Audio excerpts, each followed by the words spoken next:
अगर तुम इस भ्रम में पड़ गए कि ये नेट में हूं, ये कंप्यूटर में हूं, और किसी दिन तुम्हें पता लग गया कि मैं ये कंप्यूटर नहीं हूं, तो मुझे बताओगे कि उस कंप्यूटर के भीतर जो फीड हुआ डाटा है वो मिट जाएगा? नहीं मिटेगा। क्यों नहीं मिटेगा? क्योंकि वो कंप्यूटर तुम थे ही नहीं। तुमने मान रखा था कि ये कंप्यूटर मैं हूं, ये गूगल मैं हूं, ये विकिपीडिया मैं हूं, जितनी सूचनाएं हैं ये मैं हूं, ये मेरी हैं। और एक दिन तुम्हें ये पता चल जाए कि ये कंप्यूटर मैं नहीं हूं, ये गूगल के भीतर जितने भी इंफॉर्मेशंस हैं विकिपीडिया में ये मैं नहीं हूं, तो क्या उनके भीतर सारा जो भी डेटा आपने जिस भी रूप में कलेक्ट और फीड किया है वो मिट जाएगा? नहीं मिटेगा। सिर्फ तुम्हारा भ्रम मिटेगा, सिर्फ तुम्हारा आइडेंटिफिकेशन मिटेगा, तुम्हारा लगाव मिटेगा, तुम्हारा अलगाव हो जाएगा। एक सत्य का उदय होगा, एक भ्रम का टूटना होगा। भ्रम का टूटना ये होगा कि मैं कंप्यूटर नहीं हूं, ये सारी सूचनाएं मैं नहीं हूं। यद्यपि सूचनाएं अब भी रहेंगी, सूचनाएं मिटने को नहीं है, लेकिन सूचनाएं मैं हूं। वो सूचनाएं चलती थी तो बुरी सूचना आती तुम्हें तंग करती, अच्छी सूचना आती तुम खुश होते। तुम्हारा दुश्मन मर जाएगा तुम नाचने लग जाओगे, तुम्हारा मित्र का देहांत हो जाएगा तुम रोने लग जाओगे। अगर तुम्हें ये पता चल जाए कि ये कंप्यूटर के भीतर इंटरनेट और सामग्री जो आपने फीड कर दी ये मैं नहीं हूं, तो डाटा नहीं मिटेगा। तुम जब चाहे उस कंप्यूटर में से डाटा निकाल सकते हो, लेकिन एक आपका भ्रम टूट जाएगा और एक फायदा हो जाएगा। फायदा कहता हूं मैं, फायदा किस रूप में कहता हूं कि आप उस कंप्यूटर के डाटे को जब चाहे प्रयोग कर सकोगे और जब चाहे बंद कर सकोगे। कंप्यूटर के यंत्र की तरह मन भी एक यंत्र है, लेकिन तुम इसको मैं समझे बैठे हो। समाधि में ये मैं टूट जाता है, समाधि में तुम्हें असली मैं का पता चलता है, नकली मैं टूट जाता है। लेकिन असली मैं का पता लगने के बाद नकली मैं के भीतर जितनी सूचनाएं हैं समाप्त नहीं होती। विचार हैं समाप्त नहीं होते, सभी कुछ वैसा रहेगा। फर्क क्या पड़ेगा? फर्क पड़ेगा कि ये मैं नहीं। फिर वो चलेंगे या रुकेंगे, तुम्हें कोई फर्क नहीं पड़ता। इसे ऐसा समझिए,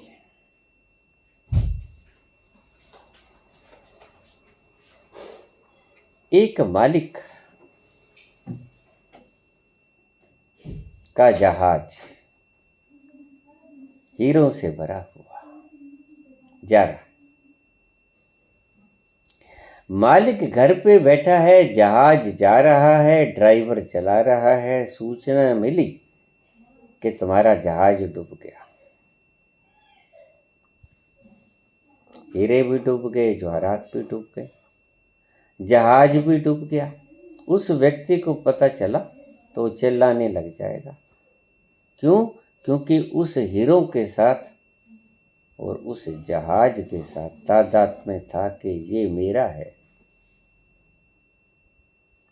और अगर थोड़ी देर में सूचना बदल दी जाए कि वो जहाज तो पड़ोसी का था जो डूब गया,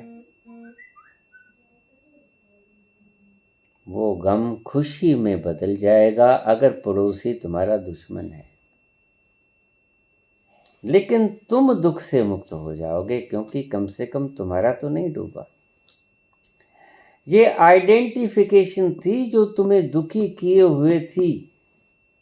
हीरे जवाहरात या जहाज तुम्हें डूबना तुम्हें दुखी नहीं कर रहा था। हीरे हीरे मरे थे, तुम नहीं मरे थे। हीरे डूबे थे, तुम नहीं डूबे थे। जहाज डूबा था, तुम नहीं डूबे थे। तुम्हारा आइडेंटिफिकेशन के हीरे मेरे, जहाज मेरा, डूब गया। दुख इस बात का था, जब तुम्हें पता चला कि मेरा नहीं तो पड़ोसी का था, तो तुम्हारा दुख गायब। मन के मरने के बाद मन का मरना, असल में ये शब्द गलत कहा गया, ये अज्ञानियों का शब्द है। मन से प्रीति टूट जाना, मन से एकात्मता टूट जानी, तादात में टूट जाना, आइडेंटिफिकेशन टूट जानी कि मन में हूं। मंसूर के हाथ पांव काट दिए जाते हैं और वो हंसता क्यों है? वो कहता है, अरे मूर्ख हो, तुम जिसको मारने चले हो वो कभी नहीं मरेगा और हाथ पांव मर रहे हैं। तो इसका अर्थ क्या हो कि उसे पता है कि हाथ पैर में नहीं हूं। हाथों को तलवार से काट दिया जाता है और वो हंसता है कि अरे मूर्खो, नहीं कटा। राजा पांव को काट देता है, फिर वो हंसता है कि अरे मूर्खो, मैं नहीं कटा। राजा गर्दन को काट देता है, फिर तो बोल ही नहीं पाता, लेकिन कटता नहीं, ये पक्का है। जो हाथों के कटने से नहीं कटा मंसूर, जो पांव के कटने से नहीं कटा मंसूर, वो गर्दन के कटने से भी मंसूर नहीं कटेगा। तुमने ईसा को पूरे का पूरा सलीब पर टांग दिया, कहाँ मरा? नहीं मरा। और उसे दुख भी नहीं हुआ, उसे दर्द भी नहीं हुआ। उसके आखिरी शब्द क्या थे? O God, forgive them who are hanging me because they don't know what they are doing.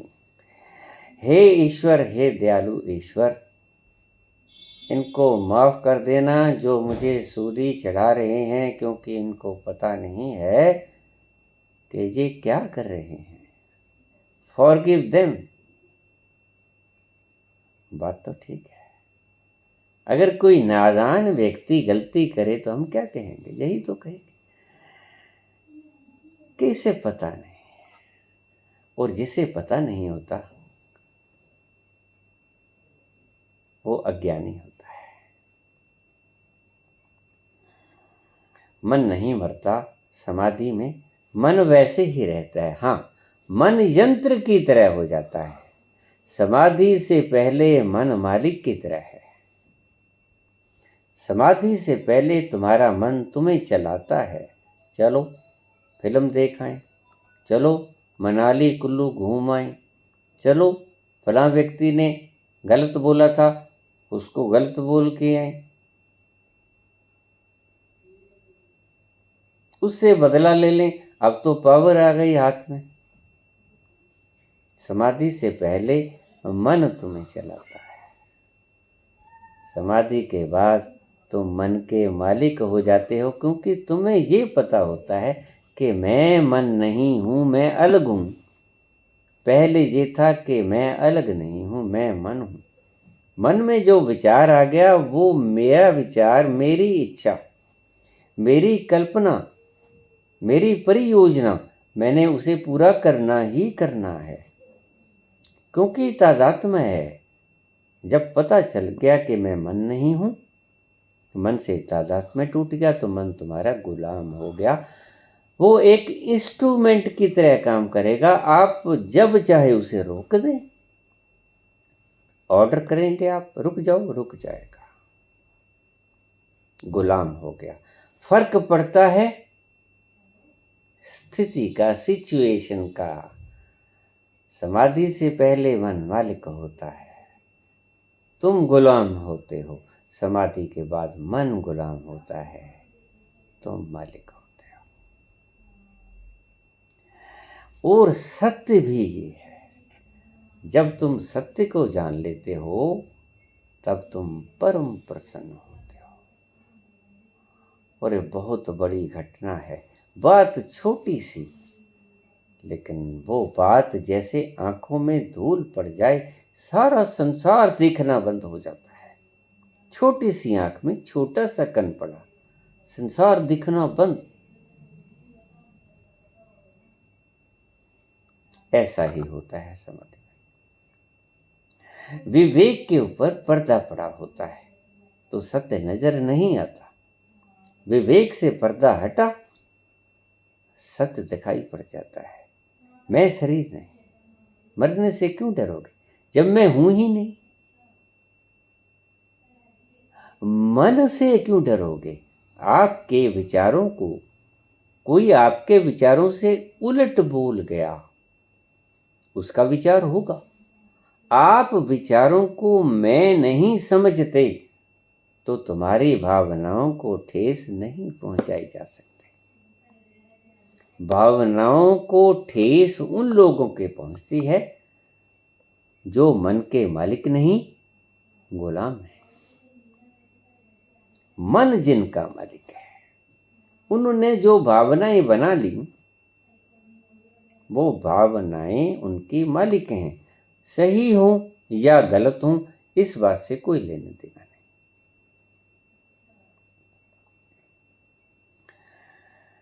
मन रहता है। प्रश्न किया कि समाधि में मन मर जाता है तो फिर ये यादाश्त, ये स्मृतियाँ, ये कहानियाँ, ये अनुभव, ये पिछले जन्मों के अनुभव, ये अभी आज के अनुभव,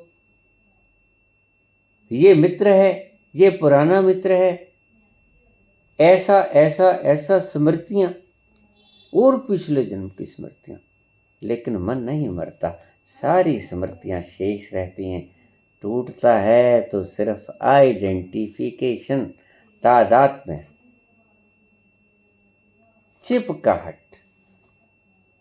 मैं हूं मन, मैं हूं शरीर, ये टूटता है।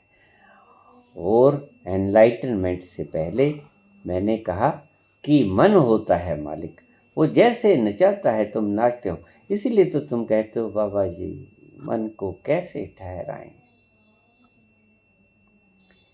इस साधना के बिना, इस अनुभव के बिना मन ही मालिक रहेगा। मन जैसे नचाएगा तुम नाचोगे या दबाओगे, या तो उसको झिड़कोगे कि टिक के बैठ जाओ। तब भी आपका अहंकार, आपकी अज्ञान नहीं मिटी। तब भी आप ये समझते हो कि मन मैं हूं। चाहे आदेश कर रहे हो कि टिक के बैठ जाओ, चाहे उसको वो चीज करने की अनुमति देते हो तो भी ये समझते हो कि मन मैं हूं। दोनों ही अवस्थाओं में मन मैं हूं, ये अज्ञान बना ही रहता है। और अगर अज्ञान मिट जाए, कैसे मिटेगा? समाधि के द्वारा, इस एनलाइटनमेंट के द्वारा। भला क्षण भर में क्या हो जाता है? छोटी सी घटना, थोड़ा सा वक्त लगता है, अगले क्षण ही घट जाती है। और अगले क्षण ही घट जानी चाहिए, इसमें कोई वर्षों नहीं लगनी चाहिए। एक क्षण में घटना घट जाती है। भला ये बात पता होने के लिए कि ये मकान मैं नहीं हूँ, अपने आप को मकान के भीतर बैठा हुआ देख लेना, कितने दिन लगेंगे, कितने साल लगेंगे? एक क्षण में अनुभव हो जाएगा। आंखें खोल के देखो, पता चल जाएगा कि नहीं मैं तो घर के अंदर बैठा हूँ। इस भ्रांति का टूट जाना। तो मन मरता नहीं है, मन से तादात्म्य में हटता है। मन से तादात्म्य में हटेगा तो कोई स्मृति नहीं मरेगी, कोई विचार नहीं मरेगा, कुछ नहीं मरेगा, सब कुछ वैसा ही रहेगा। लेकिन तुम्हें ये पता चलेगा कि मैं गलती में था। उस गलती पहचान में आ जाएगी गलती कि ये मैं नहीं था, मैं गलती से इसको अपना होना मान बैठा था। जैसे तुम किसी के मकान को अपना मकान मान बैठो, ऐसे मन तुम्हारा गुलाम है, मन तुम्हारा मालिक नहीं। और एनलाइटनमेंट के बाद तुम उसके मालिक होते हो। तुम जैसे उससे काम लेना चाहो लेते हो और वो तुम्हें काम देता है। उससे पहले तुम क्यों बोंदले फिरते हो, तुम क्यों हताश फिरते हो? क्योंकि पता नहीं क्या हुक्म देगा मन। मालिक है, मालिक का हुक्म तो मानना ही पड़ेगा। एनलाइटनमेंट के बाद तुम मालिक हो जाते हो। और फिर मालिक को भय कैसा? जैसा नचाऊंगा वैसा मन नाचेगा। सो मन पूछा है सवाल कि आपको एनलाइटनमेंट हुआ, ना तो कोई स्मृति मरी, ना कोई अनुभव मरा, ना कोई विचार मरा, कोई कहानी नहीं भूले। क्या हुआ, कैसे जिंदगी गुजरी, आप सब कुछ बताया। फिर मन मरा कैसे? नहीं मन मरा, मन से तादाद में मरा। मैं मन नहीं हूं, ये किताब है। मेरा मानना था, जानना नहीं था। इसलिए मैं कहता हूं कि मानो मत, जानो। मेरा मानना था कि ये किताब मैं हूं, मेरा भ्रम टूट गया कि ये किताब मैं नहीं हूं। बस ये भ्रम टूट गया, लेकिन इस किताब के भीतर जो लिखा है वो नहीं मिटा, वो वैसे ही रहेगा। सब कुछ वैसा ही, वही अक्षर, उसी मात्रा में अक्षर, कुछ नहीं बिगड़ेगा किताब का भी। आपका भ्रम टूटेगा कि ये किताब मैं नहीं। उसके भीतर लिखी गई लिपि, कहानियां, जो भी कुछ लिखा है वैसे ही लिखा रहेगा। आप फिर पढ़ के बता सकते हो कि इस किताब में क्या लिखा है, आपने कौन से जन्म में क्या किया। ये आप अपनी पुरानी स्मृतियां संग्रहित हैं भीतर, जाके देख सकते हो। तो क्या मन नहीं मरता? नहीं, मन नहीं मरता, विचार नहीं मरता। सिर्फ मन मैं नहीं हूं, ये असत्य है कि मैं मन हूं। ये अज्ञान मरता है, ज्ञान हो जाता है। और ज्ञानी उस व्यक्ति को कहते हैं जो जान जाता है सत्य क्या है। इसीलिए तो ज्ञानी इतना प्रसन्न होता है, इतना नाचता है, क्योंकि एक दुविधा मिट गई। थोड़ी चोट लग गई तो दुखी कि तो मेरे चोट लग गई, मृत्यु आई तो दुखी, गया मैं तो मरा। तुम्हारा तादाद में नहीं टूटा तो ये मरण धर्मा चीज तुम्हें पल पल तड़पाएगी। इसके साथ चिपकी हुई तुम्हारी बहुत सी कंडीशंस हैं, भौतिक, सामाजिक, मानसिक, शारीरिक। इसकी होंद के साथ आपका सब कुछ जीवन जुड़ा हुआ है। जब वो होंद टूट जाएगी तो उसकी जड़ टूट जाएगी। जब जड़ टूट गई तो आपको ज्ञान हो जाएगा। एनलाइटनमेंट में मन नहीं मरता, मन मैं हूं, ये अज्ञान मरता है। इसीलिए कहते हैं कबीर का आखिरी शब्द, मैं ना मरूं, मैं ना मरूं। मैं शब्द यहां उसने अपने आप के होने से संबोधित किया, अपने स्वयं के होने से।